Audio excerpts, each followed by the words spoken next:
জিকাৰ পিছত তেখেতক আনকি বিয়া পাতিবৰ কাৰণে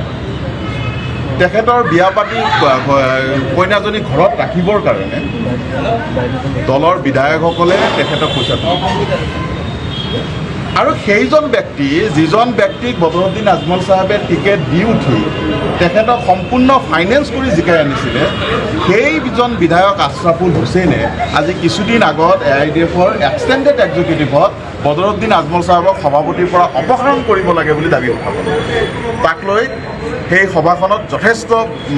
বিতৰ্কৰ সৃষ্টি হৈছিলে ইমান হাতাহাতিলৈ গৈছিল গতিকে আপুনি কিমান জাতৰ পদাৰ্থ এইটো অসমৰ মানুহে নাজানে নেকি আপুনি কি কৰি আছে অসমৰ মানুহে নাজানে নেকি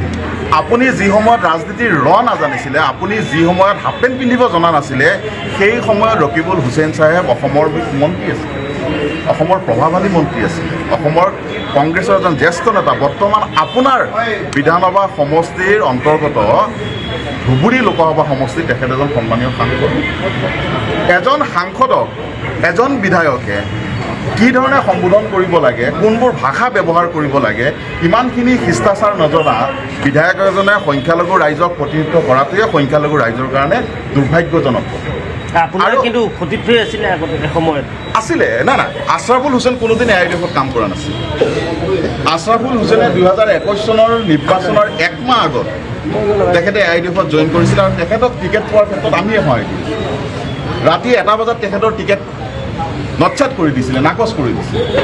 বিল্ডিঙৰ ওপৰৰ পৰা কান্দি তললৈকে নামি গৈছিলে মই জাহিৰুল ইছলামে তেখেতক হাতত ধৰি আনি বদৰুদ্দিন আজমল চাহাবক কৈ পুনৰ তেখেতৰ টিকেট কনফাৰ্ম আৰু সেইজন বিধায়ক হৈ তেখেতে বিধায়ক হৈ প্ৰথম ইণ্টাৰভিউত কি কৈছিলে যে ৰাইজে তেখেতক কণী বিক্ৰী কৰি জনগণে তেখেতক কণী বিক্ৰী কৰি নিজৰ সাঁচতীয়া ধন দি পেলাই চান্দা উঠাই পেলাই তেখেতক বিধায়ক জিকিছে আজি যদি মই তেখেতক প্ৰশ্ন কৰোঁ যে যিজন ব্যক্তিক চান্দা উঠাই পেলাই সেই চেঙা সমষ্টিৰ সন্মানীয় ৰাইজে বিধায়ক নিৰ্বাচিত কৰিছিলে সেই ব্যক্তিজনে আজিৰ তাৰিখত চেঙা সমষ্টিৰ ৰাইজৰ কাৰণে কি কৰিছে অসমৰ সংখ্যালঘু ৰাইজৰ কাৰণে কি কৰিলে অসমৰ মিয়া মুছলমানৰ মানুহৰ কাৰণে কি কৰিলে মাত্ৰ চৰকাৰৰ লগত মিলি মুখ্যমন্ত্ৰীৰ লগত মিলি পীযুষ হাজৰিকা ডাঙৰীয়াৰ লগত মিলি কোনোবা উচ্ছেদিত ঠাইত গৈ পেলাই অলপমান আস্ফালন কৰিলে অসমৰ সংখ্যালঘু ৰাইজৰ হৈ কাম কৰাটো নুবুজায় তেওঁ কি কৰিছে জানে